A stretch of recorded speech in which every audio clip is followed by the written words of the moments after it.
An estimated 4.6 million people have left Ukraine in the last 6 weeks. More than half of them have gone to Poland.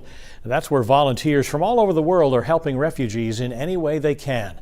News Center Maine's Alex Haskell spoke with a Mainer who joined that effort.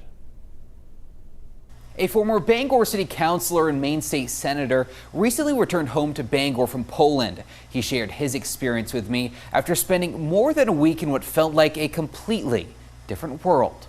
Giving money was one thing, but I was inspired where I actually wanted to volunteer, which is not something I ever thought of doing in the past. These are images of Ukrainians, young and old, making their way to safety in Poland. They're greeted by volunteers like Faircloth of Bangor.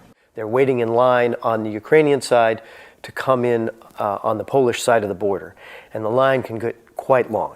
That's the scene where Faircloth went back and forth between the Polish village Medyka and the Ukrainian village Shany. In our shopping cart, we would have blankets and mittens because it was cold, and oranges and bananas and candy for the kids, and we'd hand it out and provide it to them. An experience, he says, was positive, but still painful to see so many displaced by this war.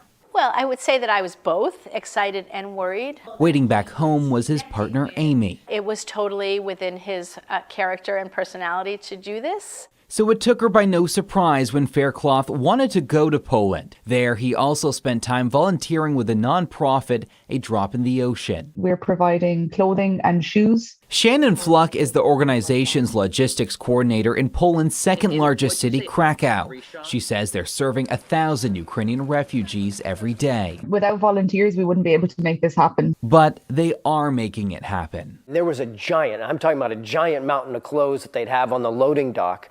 And then they'd have us volunteers. There'd be one set of volunteers separating the clothing, another categorizing the clothing. Free, clean clothes for Ukrainians fleeing their homes, sometimes with just one bag of belongings. There was smiles and there was a lot of friendliness of the interaction, but also there was a lot of stoicism. You got to picture these people have been through a lot. Faircloth says his only hope is that his story will inspire others to help Ukrainians by either donating money or making the trip to Europe to volunteer.